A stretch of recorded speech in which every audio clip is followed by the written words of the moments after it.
Olá!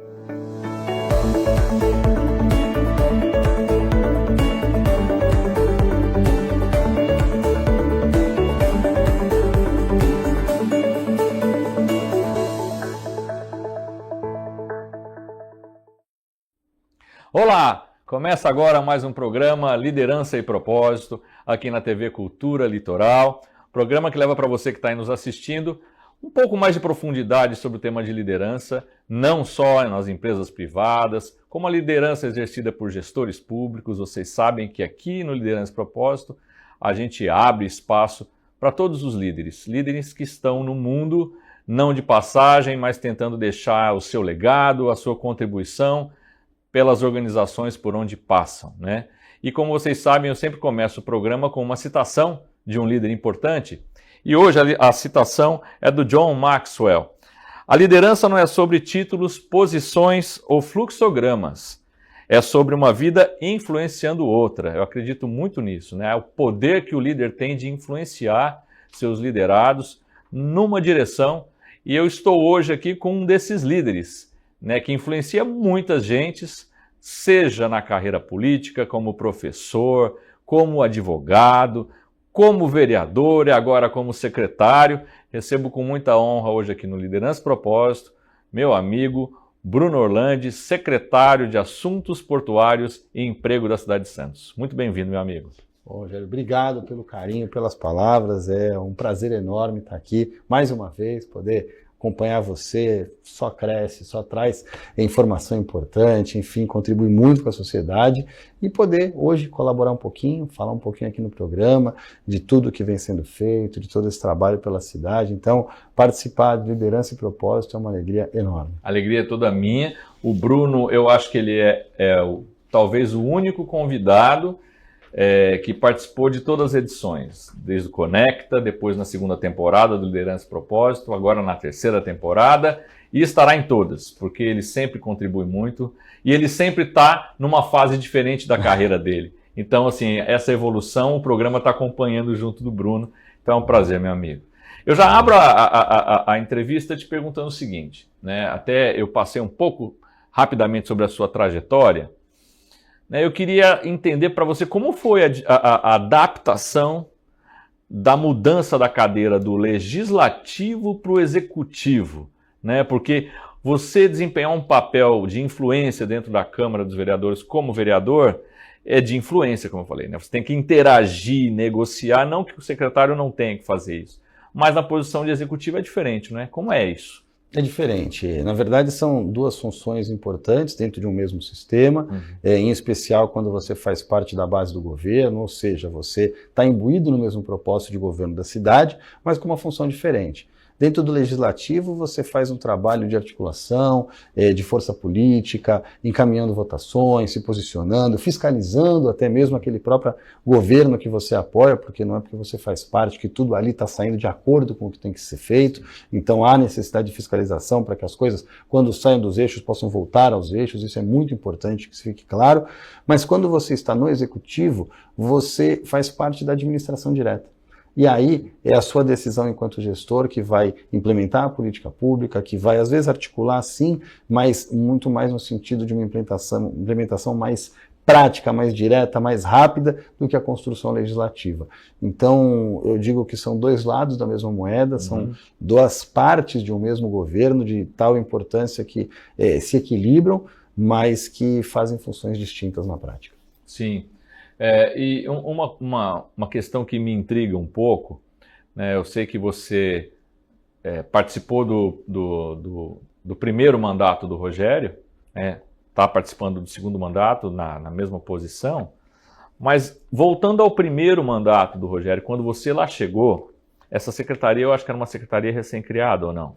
Não, ela tinha já algum certo tempo de idade, perto de outras pouco, mas ela já tinha uma certa caminhada, mas talvez ela não tivesse o protagonismo que ela tem hoje, muito em detrimento do momento que o Porto vive, da ascensão. Hoje nós temos por exemplo, o deputado Paulo Alexandre Barbosa tem vestido muito a camisa do Porto de Santos, porque sabe a importância do Porto para a nossa cidade, esse crescimento. Então, o Porto entrou em alta. Talvez com isso a Secretaria também tenha acompanhado isso e se colocado numa condição maior do que estivesse antes. Então, a Secretaria talvez não aparecesse tanto quanto hoje por conta de todo esse contexto em que ela está inserido, né? Exatamente. Eu acho que a pergunta em si é a seguinte: quando eu vejo acontecer isso muito com secretários, ou numa eventual troca de secretaria, que às vezes é comum no meio de um mandato acontecer, você chegar num lugar que já tem uma equipe montada lá, né? Eu acho que esse deve ser um desafio gigantesco para quem nunca atuou no setor público, como é o meu caso, né? De chegar num ambiente e falar, essas pessoas aí são concursadas, esta é a equipe que você tem. Como é que foi lidar com isso? Aconteceu isso com você? Ou você teve possibilidade de estruturar uma equipe sua? Não, aconteceu. Parte da equipe eu consegui levar, outra parte já estava ali colocada, funcionários de carreira, e o que facilita um pouco é a compreensão do papel do secretário e do papel de quem ali está colocado. Hoje, qualquer governo eleito tem a obrigação de colocar a sua agenda, implementar a política pública, fazer as suas escolhas enquanto gestor para que elas possam acontecer. E as pessoas que estão dentro do serviço público têm a obrigação do conhecimento técnico, de implementar aquela decisão tomada. Lógico que com muita competência. Hoje existe até... E falo isso porque na vanguarda da gestão pública tem se discutido muito da discricionariedade até do servidor público na ponta, porque você não consegue prever tudo. Sim. Eu vou dar um exemplo aqui que a gente discute muito. O secretário de Educação ele pode dar uma diretriz, mas na ponta da lança, um professor em sala de aula, muitas vezes tem que tomar sua decisão. Não tem como tudo estar previsto. Então a política pública ela é implementada em vários níveis e com vários níveis de discricionariedade também. E nesse aspecto, pelo menos com essa leitura, com essa clareza sobre o tema, a minha chegada à secretaria foi muito positiva, porque de fato a gente vinha com ideias, uma conversa muito boa com o prefeito Rogério Santos sobre o que deveria ser implementado, sobre as expectativas tanto na área da aproximação do porto com a cidade, quanto da geração de emprego, mas eu tive a oportunidade de, tanto com a minha equipe que já estava comigo e me acompanhava e levei para lá, quanto servidores que lá encontrei, pessoas técnicas, pessoas que batalham, que trabalham. Então a gente conseguiu unir esforços no mesmo sentido, todos que ali estavam, e a maioria ainda continua nessa gestão, a gente conseguiu implementar muita coisa positiva e sempre a inúmeras mãos. Não há uma conquista do Bruno, do secretário, ou de X ou Y, é de todos. Cada um fazendo a parte de um processo, a gente consegue ajudar a coletividade, o bem comum, que é o nosso objetivo final. Perfeito. Eu sei que você tem dois grandes desafios. Um deles é dar todo o suporte para os assuntos que envolvem o Porto de Santos, do ponto de vista da cidade, né? E o outro objetivo é conciliar a agenda do emprego, né? Que, a despeito do que se fala, do pleno emprego, né? De fato... esse é um dado que vem sendo altamente questionado, né, fornecido pelo IBGE. Não vamos entrar nessa questão aqui agora, mas eu circulo por muitas empresas, né, como consultor aqui em Santos, e a gente tem uma dificuldade muito grande hoje da contratação de mão de obra qualificada. Né? À medida que a gente vê o porto crescendo, as empresas crescendo, o seu volume de operações crescendo, a gente vê uma escassez de mão de obra significativa. E o que tem sido feito do ponto de vista da cidade para melhorar esse cenário e qualificar essas pessoas? Eu sei que é uma pauta que você cuida com muito cuidado. Rogério, você tocou num ponto importante, se me permitir fazer uma análise desse cenário, porque, de fato, a gente tem um hiato muito grande. Historicamente, talvez, por decisões passadas, aqui não vou buscar da onde veio isso, mas analisar um fato. A gente não tem o histórico de formar a mão de obra técnica e às vezes o nosso jovem acaba indo direto para a faculdade. Muitas vezes você tem muita gente formada na faculdade sem emprego e muitas ocupações técnicas do ensino técnico desocupadas e com excelentes salários. Então isso foi uma leitura que a gente observou logo na chegada da secretaria e começou a buscar instrumentos para melhorar essa condição. E vou exemplificar alguns deles aqui que a gente conseguiu trabalhar. E, por outro lado, a gente também passa por um momento em que a internet mudou muitas coisas, as pessoas também estão com um perfil diferente. Eu vou lhe dar alguns exemplos aqui. Eu tive recentemente conversando com a Associação dos Supermercados, né, a APAS aqui da Baixada Santista, e hoje a gente tem uma demanda muito grande por açougueiro, por padeiro, vagas sobrando, ociosas, e que as pessoas não querem trabalhar nessa área. Então, assim, a falta de emprego, é lógico que funções que têm um salário melhor, que têm uma condição melhor, elas são mais disputadas. Mas quando você fala em vagas de entrada, por exemplo, como essas duas, há uma dificuldade em encaixar a mão de obra por falta de interesse daqueles que estão procurando uma reinserção no mercado ou a própria inserção no começo de carreira. E, por outro lado, motorista de aplicativo de Uber, ou de, enfim, aplicativos de transporte. Entrega de alimento, de delivery. Hoje nós temos inúmeros jovens fazendo esse trabalho, inúmeras pessoas, tanto que no começo a renda disso era um pouco mais alta e hoje ela já caiu bastante. Já caiu, né? Por conta, lógico, da divisão de todo esse trabalho. Agora, em relação a essa mão de obra mais qualificada, a gente conversou diretamente com a SOPESP, o Sindicato dos Operadores Portuários de São Paulo, também com a Fundação Senep, e identificamos algumas vagas importantes onde faltava mão de obra qualificada. Então, identificamos mecânico na área portuária, eletricista na área portuária, e que tem excelentes salários, uma vaga de entrada muito bem remunerada. Só que não tinha mão de obra qualificada. Nós conseguimos conversar em parceria, Prefeitura, SOPESP e Senep, nós inserimos o primeiro curso de mecânico portuário, já tivemos os primeiros formados, foram algumas dezenas de pessoas que conseguiram se formar, um curso totalmente gratuito. Vamos fazer em breve a segunda edição de mecânico e também uma nova edição agora com eletricista portuário.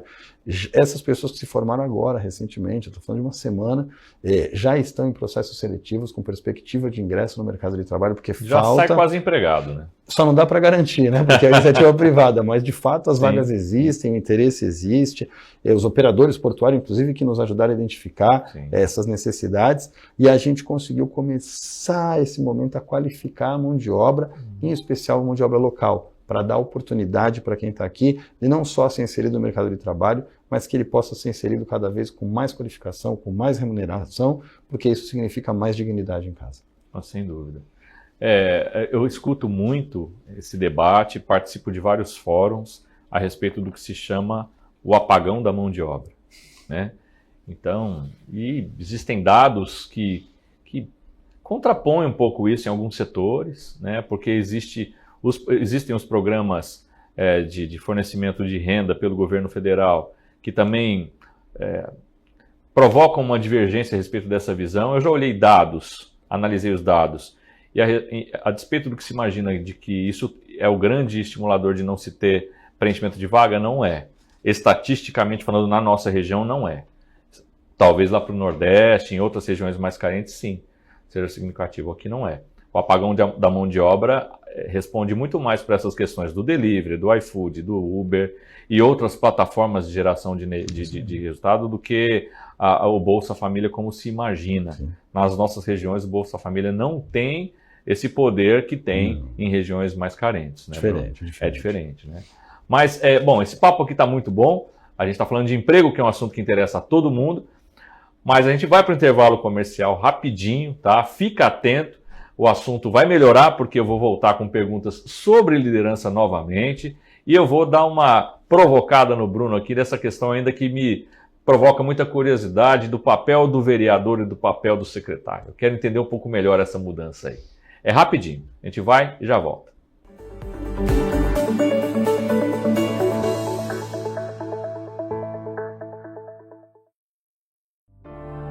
Imagine um ambiente de trabalho onde cada colaborador se sente valorizado e motivado. Um lugar onde os benefícios oferecidos não são apenas uma formalidade, mas uma verdadeira extensão do cuidado e da atenção da empresa com seus funcionários. Gerenciar benefícios pode ser um desafio complexo. As inúmeras opções, as necessidades variadas de cada colaborador, as renovações anuais. Mas e se houvesse uma maneira de simplificar todo esse processo?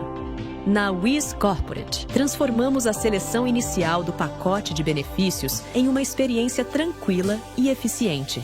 Nós entendemos a importância de oferecer soluções personalizadas que realmente façam sentido para a sua empresa.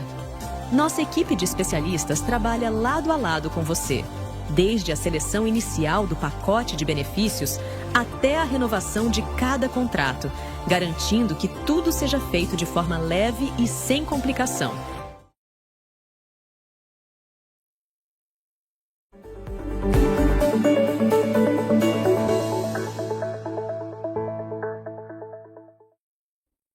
Voltamos com o programa Liderança e Propósito, sempre aqui na TV Cultura Litoral. Hoje recebendo o secretário de Assuntos Portuários e Emprego da cidade de Santos, querido amigo Bruno Orlandi. Bruno, voltando um pouquinho para a política, né, que é um assunto que você sabe que eu gosto muito e tenho certeza que o nosso espectador também. Eu vejo assim, gosto de comparar essa mudança da posição, da cadeira do vereador para a posição do secretário. Porque eu acho que muitas vezes o vereador, mesmo sendo situação, ele tem uma posição mais confortável na Câmara de votar projetos, apoiar ou desapoiar, enfim.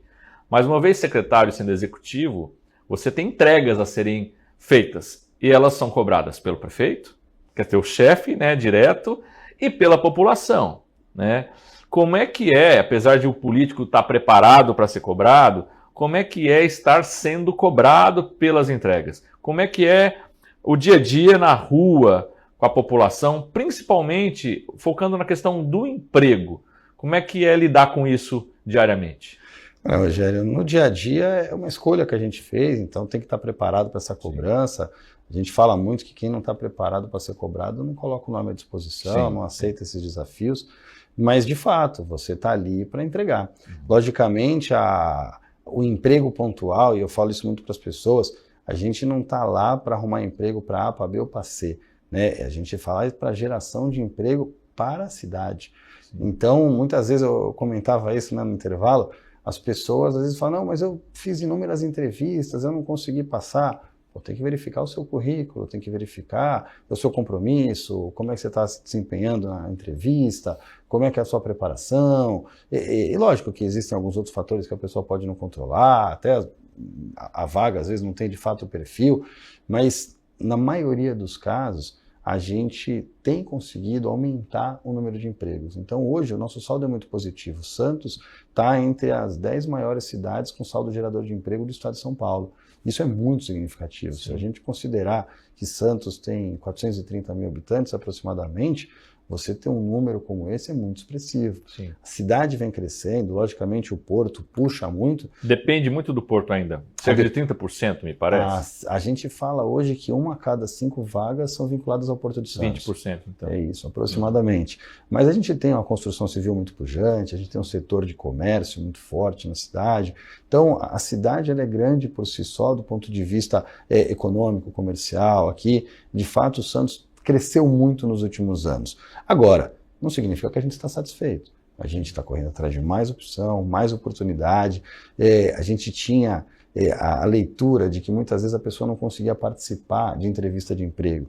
A gente criou os mutirões do emprego. Então, hoje a gente coloca num único local, uma vez por mês, inúmeras vagas de emprego, estou falando aí de 200, 300 vagas, e coloca à disposição da população para que ela vá fazer várias entrevistas no mesmo local. Ah, no mesmo dia. Então, no mesmo dia, na mesma hora. Então, você imagina que às vezes ela está disputando 4, 5 vagas e ela pode fazer as 4, 5 entrevistas ali e eventualmente sair de lá empregada.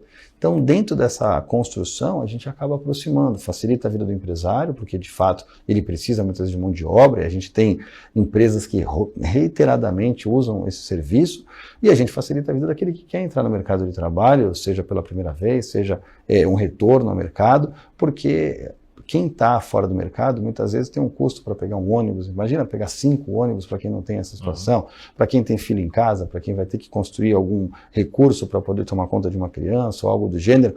Quando você simplifica isso em uma única ida ao centro de Santos, que por si só facilita a logística, né, centralizado, você melhora essa condição, dá oportunidade, e isso tem acontecido de forma muito bacana aqui na cidade de Santos. E em geral é sempre no mesmo local, Bruno, esses eventos para recrutamento e seleção? Via de regra, a gente faz ao lado do Poupa Tempo, tá? No Centro Público do Emprego de Santos, fica ali entre o Poupa Tempo e o Coliseu. Então, é ali que a gente costuma fazer. Já fizemos outras pontuais, por exemplo, fizemos uma recentemente no Mercadão, ali no centro, também do lado, mas uma oportunidade sempre com divulgação boa. Pela imprensa? Sempre. Ampla divulgação?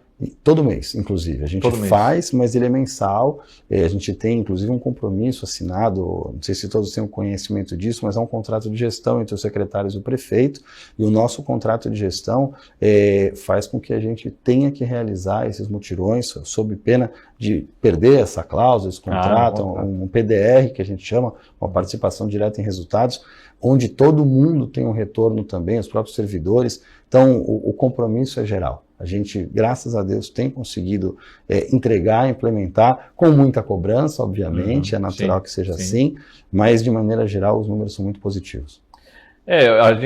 Eu falei um pouco da comunicação, da divulgação, né, desses mutirões, eu já ouvi no rádio, né, por isso que eu só reforcei, para você que está nos assistindo em casa, a importância de divulgar isso, porque acontece, como o Bruno falou, mensalmente. E eu vejo um grande avanço, e eu acompanhei isso desde a gestão passada. Nem todo secretário, eu não estou falando da cidade de Santos, estou falando de forma genérica, quem está em casa me ouvindo, é um bom comunicador, mesmo porque alguns não são políticos, outros são técnicos, e eu acho fundamental o líder ser um bom comunicador, né? E isso já engato numa pergunta que é assim: você é um excelente comunicador, eu acho que você explica de maneira muito fácil tanto os assuntos do Porto quanto os assuntos do emprego, né? Você deu muita entrevista no teu primeiro mandato, eu acompanhei isso, né? Você fez um esforço muito grande na sua pasta, na sua secretaria, eu vejo isso, e eu acho que talvez por isso a gente consiga enxergar avanços, né? Na sua visão, qual a importância de saber se comunicar no papel que você ocupa hoje? É fundamental, Rogério, porque quando você ocupa um cargo público, ele pressupõe inúmeras questões, valores, princípios constitucionais, tudo isso impresso na pessoa que está personificada ali, que é o secretário, seja na minha pasta ou em qualquer outra. E para que você possa entregar, você tem que publicizar. E publicizar não é mais publicar no Diário Oficial um ato.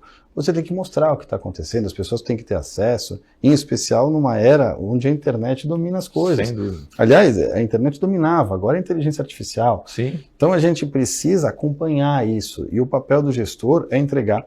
A gente sabe que não é todo mundo que acompanha o Diário Oficial, a gente sabe que não é todo mundo que lê um veículo de comunicação, a gente sabe que não é todo mundo que vê a televisão ou que escuta um rádio, então a gente tem que participar de tudo. Nós temos que facilitar cada vez mais para que o alcance chegue sempre em quem mais precisa, para que as pessoas possam, porque se todo mundo tiver uma condição melhor, a nossa sociedade melhora como um todo.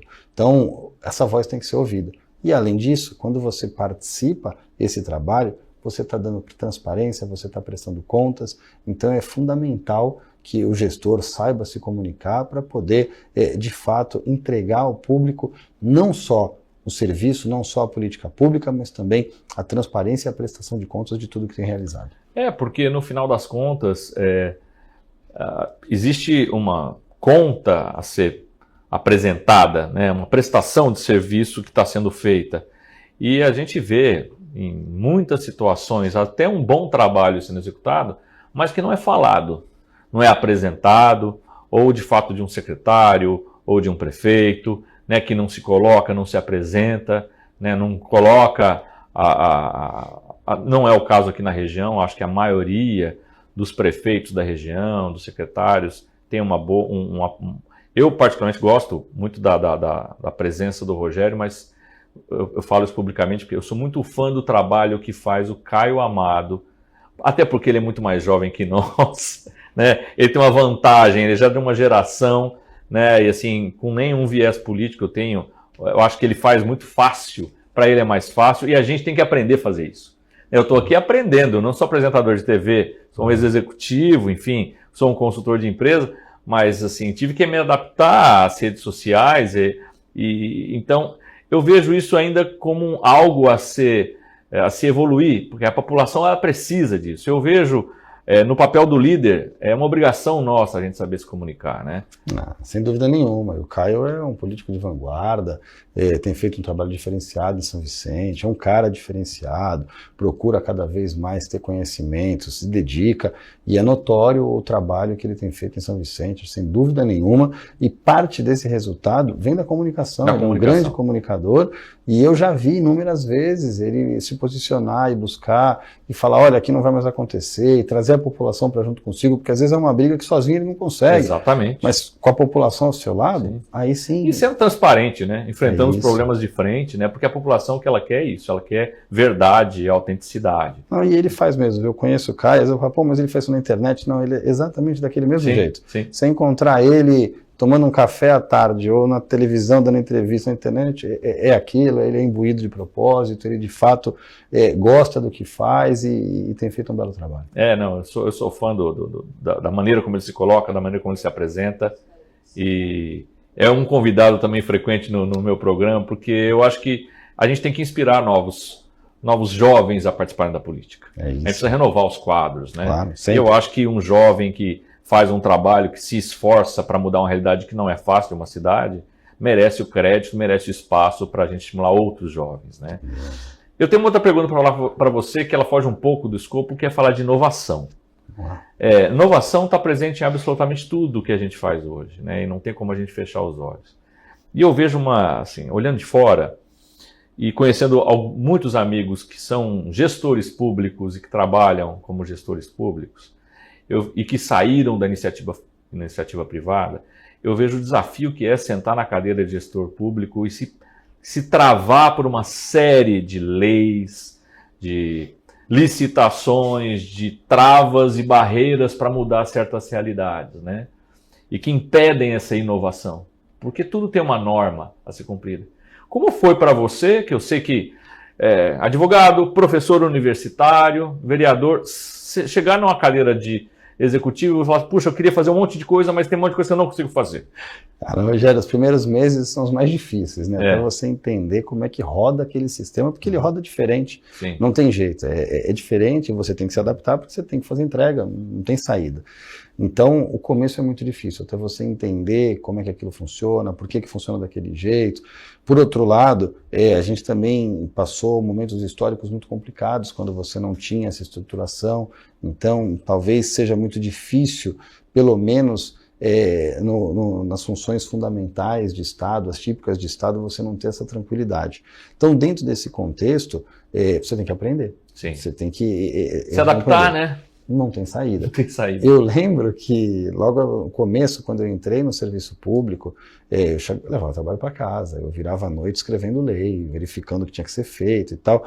Não que a gente não faça hoje, mas a gente aprende alguns caminhos mais curtos, né? Sim. Não fica se desgastando, às vezes com coisa que você pode fazer de outra maneira. E o principal, na minha visão, ele acaba se aproximando da iniciativa privada nesse aspecto, é você ter um time bom. É você ter pessoas aguerridas que vistam a sua camisa, que entendam que muito mais do que um cumprimento de horário, e obviamente tem que ser cumprido, mas não é o isso. resultado, né? É o resultado final. É o resultado. Quando você tem isso dentro da sua equipe, a chance de sucesso ela cresce enormemente, e é isso que a gente sempre se pauta. Eu concordo absolutamente com o que o Bruno falou. Eu acho que o principal papel de um líder é saber montar uma boa equipe. Se você consegue estruturar uma boa equipe, engajar aquela equipe, criar um clima, um ambiente de trabalho onde todos se sintam confortáveis para trabalhar, que trabalhem felizes, sabendo que tem resultado para entregar e busquem um resultado, você cria um ambiente tão favorável para que as coisas aconteçam que no final tudo flui. A gente está chegando ao final do nosso programa. Eu queria, como todos sabem, gosto de encerrar sempre com uma pergunta, que é sempre a mesma pergunta. Meu amigo, o que te faz acordar todo dia motivado para fazer o que você faz? Quais são o teu grande propósito por trás de tudo que você faz? Olha, Rogério, eu não sei, mas eu ainda me emociono quando a gente muda a vida das pessoas. E não é da boca para fora, é uma coisa que eu acho que no público ou no privado vai ser sempre assim. Acho que eu já passei da idade de achar que isso muda. Sim, sim. Então a gente tem uma uma motivação pessoal, alguns chamam isso de vocação, enfim, mas é aquilo que nos move, né? Aquilo que movimenta a gente a fazer essa diferença, em especial na área pública. Mas eu não posso deixar de dizer para você que hoje não pesa muito na minha vida os meus filhos. Sem dúvida. Quando a gente acorda de manhã, a gente tem aquele abraço, quando a gente chega em casa, recebe aquele carinho, ou quando a gente está num dia difícil e pensa, cara, mas eu preciso Vai ter aquele abracinho quentinho, né? Cara, faz totalmente a diferença. Então, talvez quem não tenha não saiba do que a gente está falando, Exato. Mas aquele que tem vai entender completamente essa realidade. A vocação, ela é fundamental. Mas quando a gente junta isso com os filhos, com aquilo que você de fato vivencia, eu acho que é a receita perfeita. Perfeito.